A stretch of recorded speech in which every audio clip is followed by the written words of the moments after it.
Hi folks, it's Mike Murphy. In today's quick tip, I'm going to show you just how easy it is to create this mixed media, hand-drawn, vintagey, stop-motion, fun animation in Adobe After Effects CC 2025. Composition size 1920 by 1080 pixels, 24 frames per second, 5 seconds in duration. For the background, I just dragged on this graph paper texture. I think there are close to 1 million ways that you can animate a background texture in After Effects, and I seem to try a different way every time. One easy way is using a preset called Jitter Loop.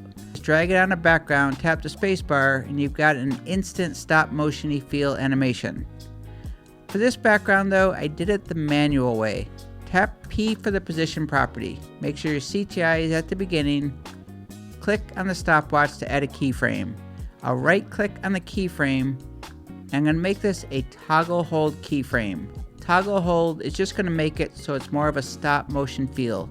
In between keyframes, there's no interpolation, so it just goes from one keyframe to the next. When animating the background textures, you'll want it to be bigger than your composition window since we'll be manually moving it around and you don't want to show the background. So if you need to, tap S for the scale property and just scale up your background texture so you have a little wiggle room. After adding the toggle hold keyframe on the position property, then I just move the CTI forward 10 frames at a time. Now you can manually drag it, or the easy way, press Shift Command or Shift Control and tap the right arrow key, and that's going to jump it 10 frames at a time. Then all you do is simply move the texture. Shift Command right arrow, you're just randomly moving it. Shift Command. Every time you move the texture, a toggle hold keyframe is automatically created. And just look at the edges, make sure that you don't show any of the background. And I'm just doing this all the way down the timeline. Tap the spacebar, and now we have a background animation. I then just added random elements. These are clay shapes, part of my Terrapin Textures collection that I'm working on. Here's a Muji pen. I then played around with blend modes. I like the color burn blend mode for these.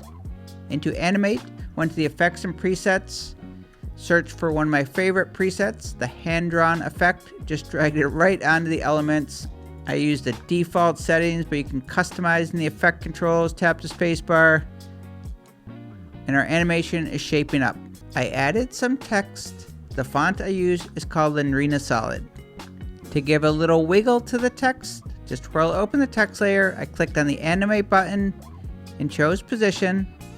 Then I went to the Add button, went to Selector, Wiggly. I went down to the position right under the wiggly selector and just changed the Y value to 5, tapped the spacebar, and now I've got a subtle wiggle on my text. I then added a drop shadow by going up to the layer menu, going to layer style, drop shadow. So this original text layer is going to be the track matte for the texture. So what I did was just duplicate this text layer. That way I can keep the animation in the drop shadow, and on this top text layer I added a stroke. Also on the layer styles by just going to layer, layer styles, stroke.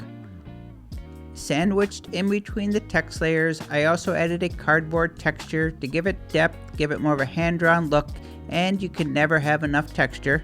I'll quickly show you the technique that I used to create these cutout cardboard texture layers. I added a cardboard texture, and then I just added a text layer on top. And the font you use really doesn't matter. This is just serving as a guide to make it easier for me to cut out the letters. You select the texture layer, then select the pen tool, and just click and add points. I'm not trying to trace these letters. I'm just going around the letters. It gives it a nice hand-drawn, organic look. This is a great technique for hand-drawn style animations. You just go through all of the letters. When you're done, you can just hide the text layer or delete it. Now you have yourself cardboard letters. I stacked up the text layers, played around with the blend modes. I lowered the opacity on the cardboard to 50%. On the top layer, I ended up going with classic difference, all experimentation, and it's going to change depending on the animated texture that you use inside. Now I'll show you the quick and dirty method that I use to create the animated texture going inside of the text. And I say it's quick and dirty. You can see the seams, so this would look terrible on some animations, but because it's inside of the text layer, I just wanted a chaotic look. I didn't really care about the seams. So if you need seamless, there are ways to fix this in Photoshop or other ways, but I just kept it as is and I'm okay with that. This is a hand-painted texture that I scanned in. I then added the offset effect from the Effects and Presets panel. I just dragged it right onto the texture. I went to the Effect Controls, pressed Option or Alt, and clicked on the stopwatch next to Shift Center 2, and now I'm going to add an expression. First, I added posterizeTime, open and close parentheses, play around with the amount. I just put 6, go to the end, put a semicolon at the end, tap Enter, Return, and now I added Wiggle. Lowercase W-I-G-G-L-E, open and close. I put an amount of 5, comma, then I put 5,000. So big wiggle, tap the spacebar, easy as that. Okay, putting it all together.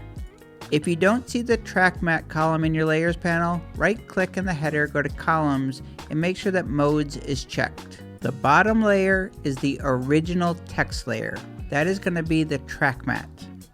I'm going to toggle on the visibility of the animated texture layer. I'll go to the track mat column on the texture layer, and I'm going to select the text layer, and boom. When you add the track mat, it does hide the visibility of the track mat layer, so that text layer is currently hidden. I'll toggle on the cardboard layer. I'm going to go to the track mat column for the cardboard and select the same original text layer. I then added a layer style drop shadow, and I made the drop shadow color blue. On the animated texture layer, I'll change the blend mode to hard mix.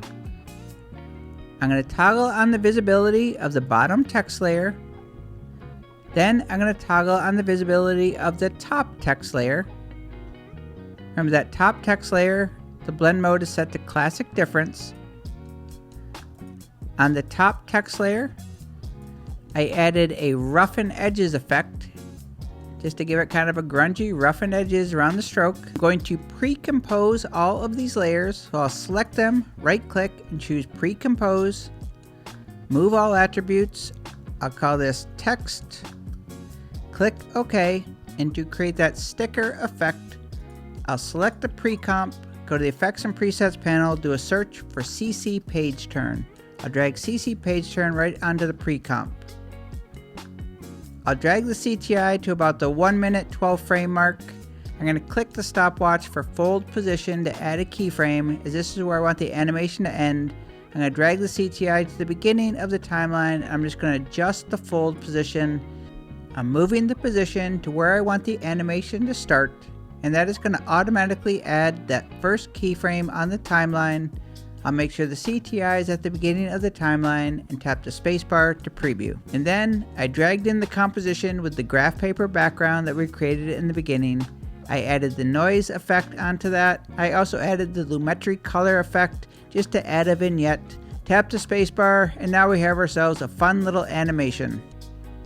Here's another version that I created using similar techniques, track mats, textures, layer styles, playing around with blend modes, just having fun and trying different things. Hopefully you picked up on a few things. I do believe that is my longest quick tip that I've ever made, but that is how you create this hand-drawn style animation in Adobe After Effects CC 2025, and my name is Mike Murphy. Cheers.